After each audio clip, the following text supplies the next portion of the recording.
Well, hello everyone. Okay, we're back. This time we're going to start working on that again. I promised in the last video that I would show you some of the brackets and things that I used to get the fascia board up right back here on that side, and that's exactly what we're going to do. So I guess this one is going to be called Phase 4. Okay, we'll go with Phase 4 of the tractor barn build. Be back in just a little bit.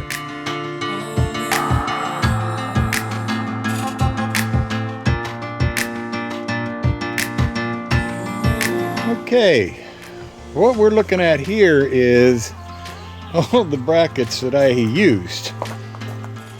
Let me kind of separate them here a bit, and I'll try to explain what each one was. These two I did from the purlins, from there down across, so that they hung out and gave me the exact height that I needed that fascia board to be. Okay. This also was used exactly for the same purpose, only it was used right there where the joint is together, so that way it was wide enough that it was able to be the guide for both of those boards. This board, once I had the first one up, this side up, I went ahead and I screwed that board to the bottom of this. That would give this board here something to sit on while I was moving up from down below. All of this will be self-explanatory later as I start doing the other side. And then this, which is the magic board of all magic boards, you can see how it was built. It is put up just like this. Those two screws went into the back of this rafter. Okay, this little board here lapped over top of that rafter and went halfway in, which is why I was able to start the second one. The fascia board was sitting on here and bumped into this and made it exactly halfway, so that when I went for the other, well, I think you can understand the joint. This is actually what made the joint. And this is what I'll start with over here where I got the ladder set up to do this one, because this one is going to be different. Instead of two boards, I'll have one here. I'll have another one start here and go. And then when all that is done, I'll fill in between. But you will understand as I'm doing this, I'll have it setting on I'll have the camera here setting on a tripod so that you can see exactly how I'm doing this. So we'll be back in a little bit once I get everything set up, and we'll see if we can get some of that taken care of.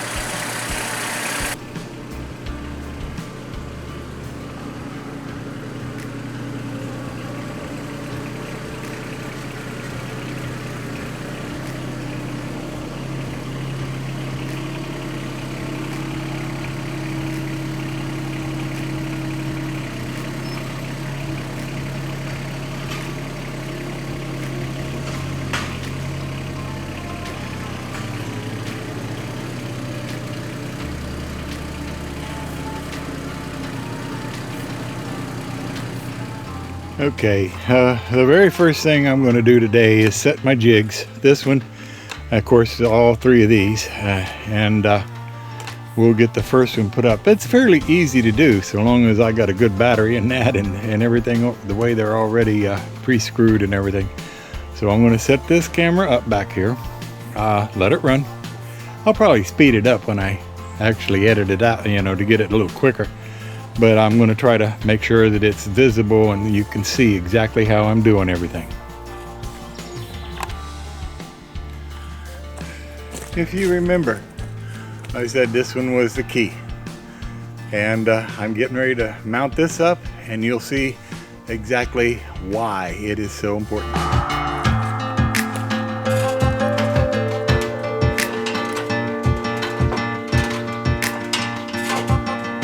Of course, I'm going to be in the way, I'm sure.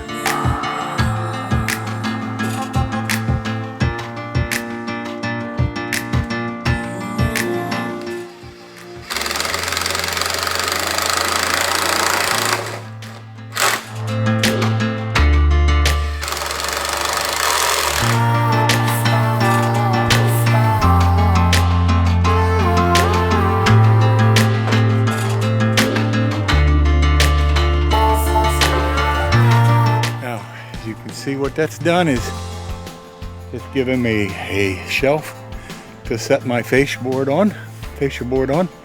It's given me a stop so that I know exactly when I'm square in the center of the rafter. And now I'm getting ready to put on top of all of that, I'm going to put the top plate that I said goes down over the purlins. That way I know that I am up as high as I need to be.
And that's the fascia on that side.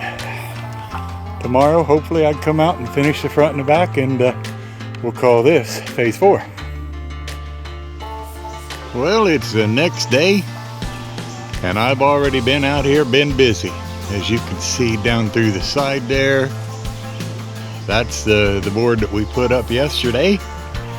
I have top plates, I'm going to call them guide plates, already put in there.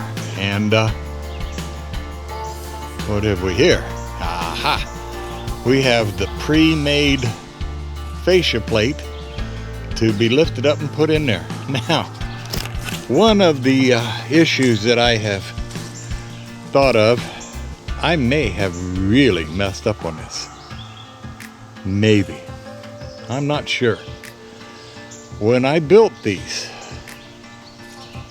I built them along that rafter right there without the consideration of the purlins on top. This could be a dilemma. I think I know how I'm going to take care of it if it does turn out to be that it is, because if that is the case, what will probably happen is there'll probably be a gap right here and right there where this board is just not long enough. And if that is the case, I will go ahead and try to mount this up there permanently, and then I will do my best to find or go to my 2x6 scraps that I got from this and then cut off a piece to put right in there and either screw or nail them in, whatever, so to fill the gap, and that should take care of it. So anyway, we got this out ready to go. Oh yeah, forgot. And the crane is sitting here ready to lift that up. So, without any further ado, I believe I will go ahead, unlock the hook, and get her all hooked up and see if I can lift that up into that position and get it locked in there. Be right back in a little bit.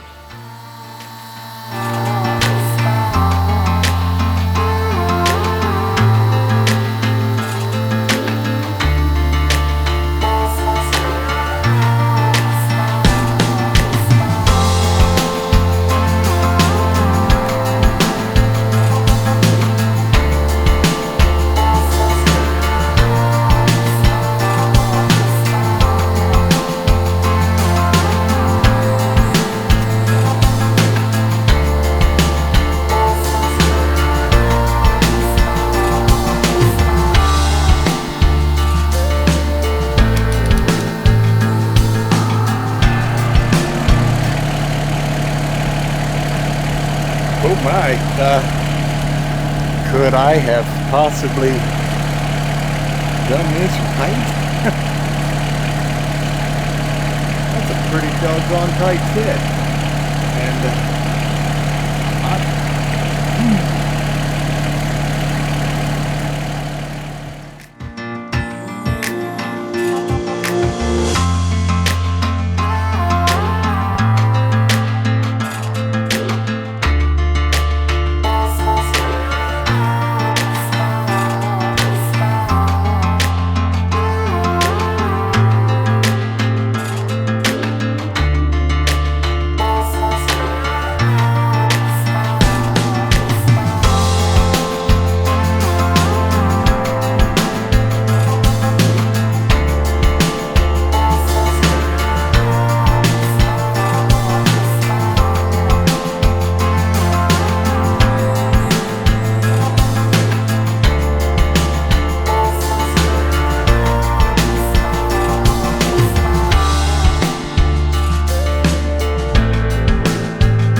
it's got a fascia all the way around, and I couldn't be happier. As a matter of fact, I'm kind of proud of the fact that I was able to pre-cut, pre-form, and just lift them up as one unit And let's go back to the back, and you'll be able to see that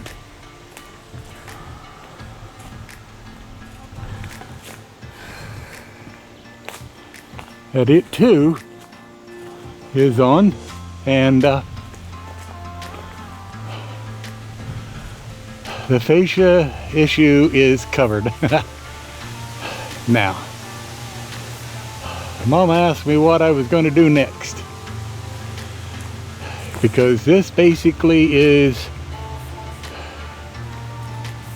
in the order of what I'm going to do next. Here is going to be sometime here in the very near future, I will be coming out and I will be adding a 2x4 crossed up here. That'll be the header necessary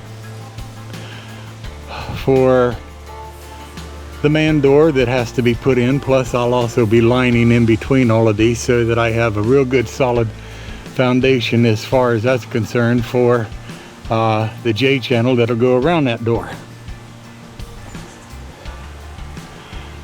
Another thing I have to do, I have to measure up, and I'm saying this partly so that I can remember, and partly to, well, I'm telling everybody, is I got to put a header across here.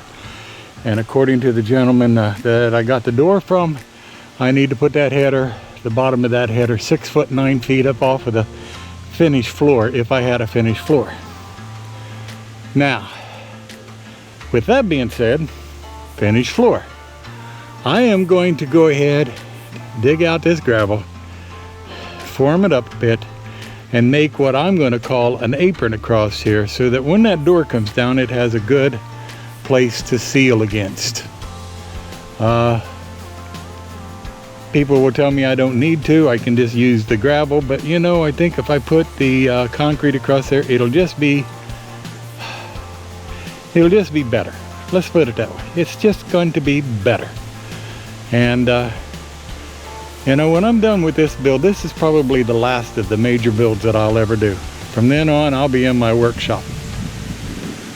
So I'm going to say phase 4 is done, because after the door and this is all done, then I'll come up and I'll be putting drip edging, roofing on, all the edging for the roofing, fascia or soffits, and then from there we work our way down and close this in. Can't believe it's this far, but then again, it is July. This is Stay-at-Homer. I hope you enjoyed this a little bit of a barn build, phase 4. Hope you want to come back and watch me beat phase 5. Don't forget to give us thumbs up. Tell your family, tell your friends. Tell just anybody you just happen to be walking past. We're going to catch you all the next time. And you all have a very blessed day and week, or until whatever it is, until I get back with the next one. We'll catch you all the next time. Bye-bye.